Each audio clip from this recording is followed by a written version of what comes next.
Bismillahirrahmanirrahim. Assalamualaikum warahmatullahi wabarakatuh.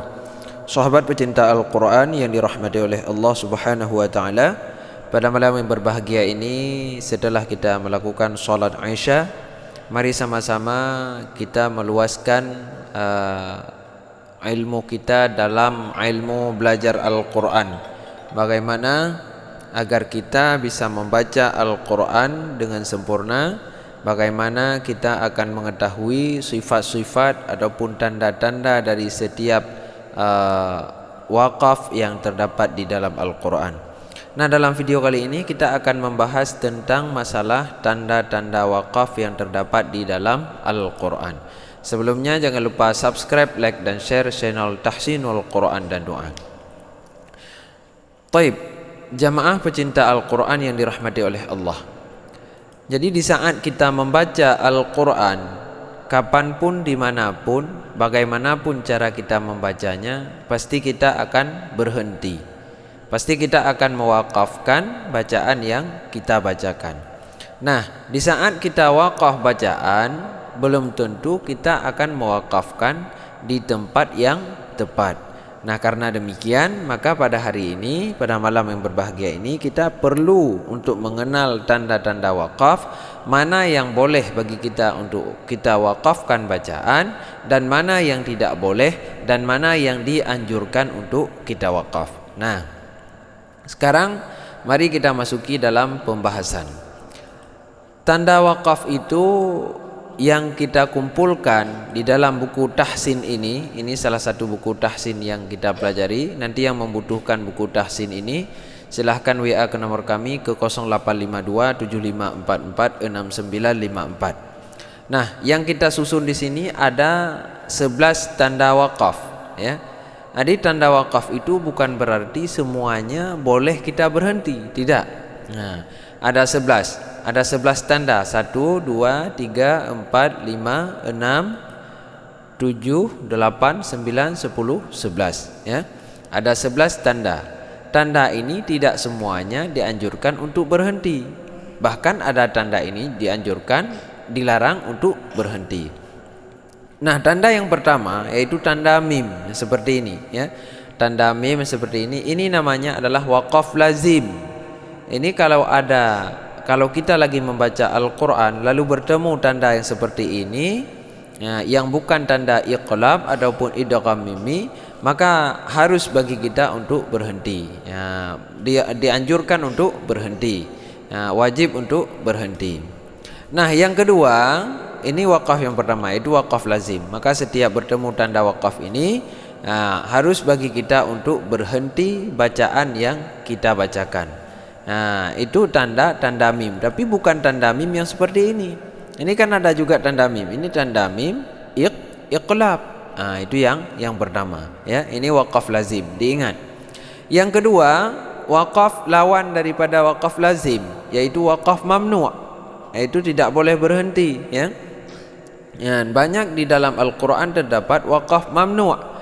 Nah, tidak boleh bagi kita untuk menghentikan bacaan di wakaf mamnu'. Nah, banyak contoh-contoh yang ada di dalam Al-Quran tentang wakaf mamnu'. Coba kita lihat dulu contoh wakaf mamnu'. Mana ini?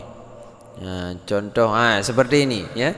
Yaumal taqal jam'an.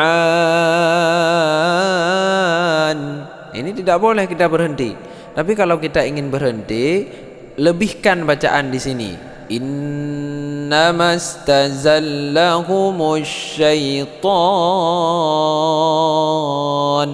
Berhentinya di sini, nanti baru ambil lagi di sini. Ini dinamakan dengan wakaf mamnu', yaitu tidak boleh bagi kita untuk berhenti.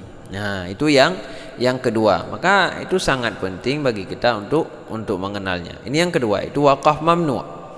Yang ketiga yaitu wakaf jaiz, yaitu tandanya seperti ini. Ini dihafal, ya, dihafal bagi jamaah.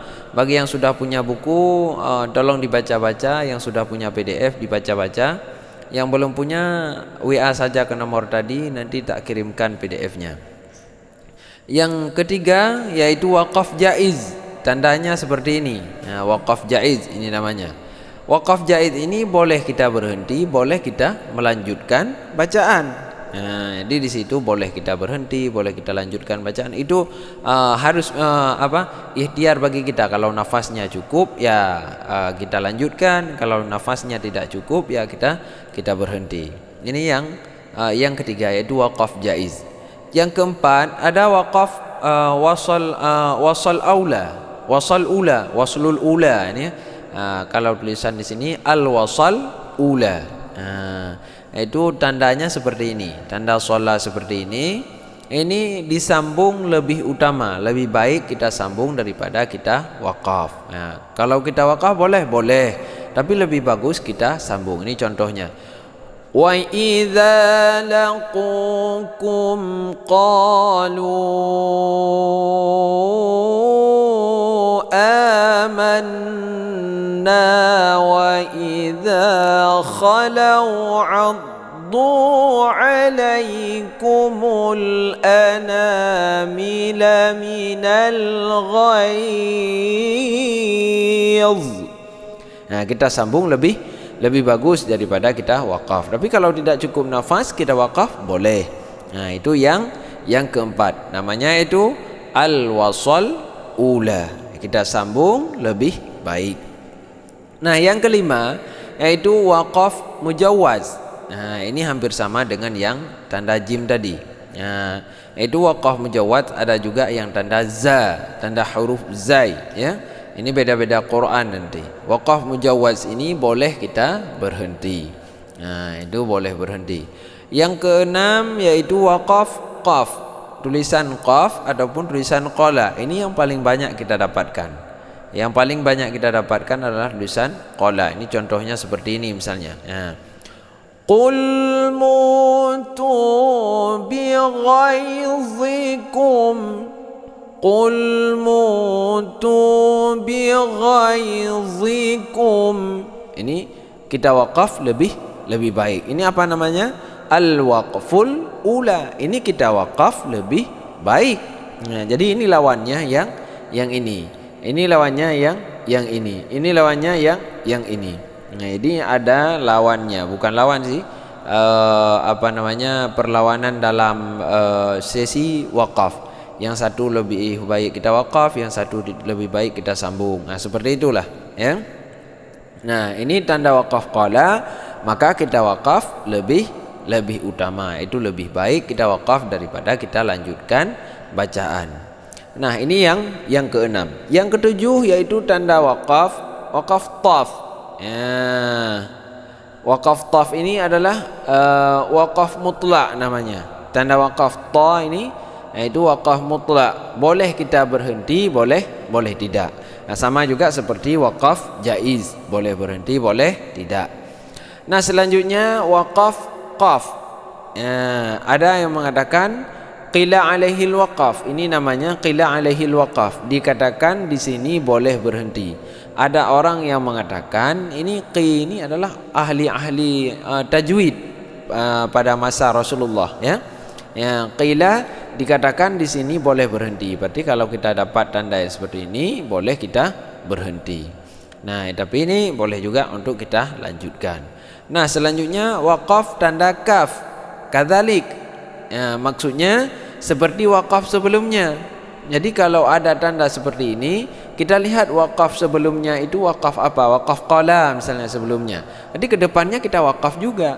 Ya, kalau sebelumnya wakaf la, wakaf adamul waqfi, maka di kaf ini jangan kita wakaf. Nah, ini yang keberapa? Ini yang ke-10, ya. Ini yang ke-10 yaitu tanda wakaf, itu wakaf kaf, yaitu wakaf kadzalik seperti wakaf sebelumnya. Selanjutnya ini yang ke-9, ya, barusan yang ke-9 yaitu tanda wakaf kadzalika. Yang ke-10 yaitu tanda wakaf shad. Tanda wakaf shad ini dinamakan dengan wakaf murakhas.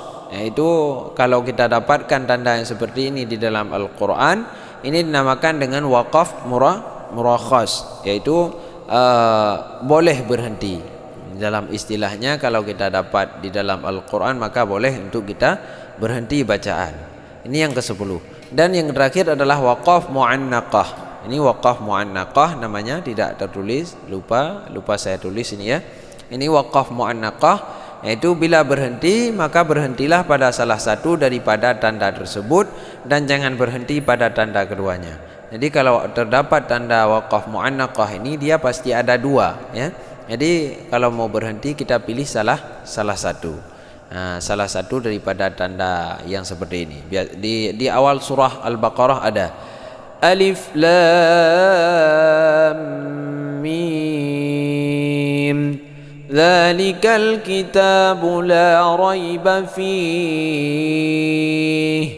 Waqaf di situ, itu namanya waqaf mu'annaqah. Maka inilah 11 tanda waqaf yang kita susun. Nanti kalau ada yang ketinggalan boleh dikomentari, boleh kita pelajari ulang ya. Siapa tahu kami masih keliru. Ini definisi dari waqaf. Waqaf artinya berhenti. Waqaf artinya berhenti. Berhenti apabila membaca ayat-ayat Al-Quran baik di akhir ayat ataupun di pertengahan ayat. Berhenti kita membaca Al-Quran baik di awal ayat, di tengah ayat, di akhir ayat. Yang intinya yang waqaf itu adalah berhenti membaca Al-Quran. Ya, tanda ini ya berbeda dengan tanda tanwin, harokat maupun sukun. Tanda ini yaitu beda dengan tanda-tanda tanwin, harakah ataupun sukun. Ini maksudnya di luar huruf yang tertulis di dalam Al-Quran ya. Begitulah cara membaca Al-Quran. Kalau istilah di dalam membaca Latin, ada titik, ada koma, ada ini, ada itu ya. Maka seperti itu juga dalam bahasa Arab. Kalau dalam membaca Latin kan ada dua, ada titik, ada koma. Jadi kalau titik bagaimana iramanya, kalau koma bagaimana iramanya. Kalau di sini sangat banyak. Taib. Ini hadis-hadis tentang membaca Al-Quran. Ini di akhir buku tahsin ya, di akhir buku tahsin yang kedua yang disusun oleh Dr. Safwan. Saya juga ikut menulisnya. Hadis-hadis tentang membaca Al-Quran. Adapun beberapa hadis yang menjelaskan mengenai belajar Al-Quran serta mengajarkannya. Di bawah ini adalah hadis-hadis tentang belajar membaca Al-Quran, antara lain sebagai berikut, yaitu sesungguhnya orang yang tidak terdapat dalam rongga badannya sesuatu dari Al-Quran adalah seperti rumah yang roboh. Dalam arti kata, sesungguhnya orang yang tidak dapat dalam rongga badannya sesuatu dari Al-Quran adalah seperti rumah yang roboh. Jadi kalau ada orang yang tidak pernah membaca Al-Quran, itu seperti rumah yang roboh, tidak ada artinya. Selanjutnya dikatakan kepada pembaca Al-Quran, bacalah dan naiklah serta bacalah dengan tartil seperti engkau membaca di dunia, karena kedudukanmu adalah pada akhir ayat yang engkau baca. Riwayat Abu Daud, Tirmizi dan Nasai. Dan seterusnya ini nanti bisa dibaca di buku tahsin yang telah kita bagikan. Yang nanti yang membutuhkan buku tahsin silahkan WA ke nomor kami ke 0852 7544 6954. Selanjutnya yaitu yang keempat, warattilil Qur'ana tartila, dan bacalah Al-Quran dengan setartil-tartilnya, yaitu terdapat di ayat 4 surah Al-Muzammil ya. Sebaik-baik kalian adalah orang yang belajar Al-Quran dan yang mengajarinya, yaitu khairukum man ta'allamal Qur'ana wa 'allamahu. Dan seperti itulah, semoga video ini bermanfaat bagi jamaah semua yang sedang belajar membaca Al-Quran, yang sedang begitu yakin dan rajin dalam memperbaiki setiap bacaan yang terdapat di dalam Al-Quran. Taib, untuk hari ini yang belum subscribe jangan lupa subscribe, like dan share, semoga bermanfaat. Ini ada tanda-tanda wakaf, ini tanda wakaf apa, ini tanda wakaf apa, ini tanda wakaf apa. Nanti sudah faham insyaallah kalau kalau sudah sering ikut channel Tahsinul Quran dan Doa. Taib, untuk hari ini kita cukupkan materi kita itu sekilas karena banyak pertanyaan tentang masalah wakaf ya. Kita akhiri dengan wallahul muwafiq ila aqwamit thariq. Assalamualaikum warahmatullahi wabarakatuh. Jangan lupa subscribe, like dan share, dan tunggu video selanjutnya kita, yaitu membaca Al-Quran di jam 5 subuh.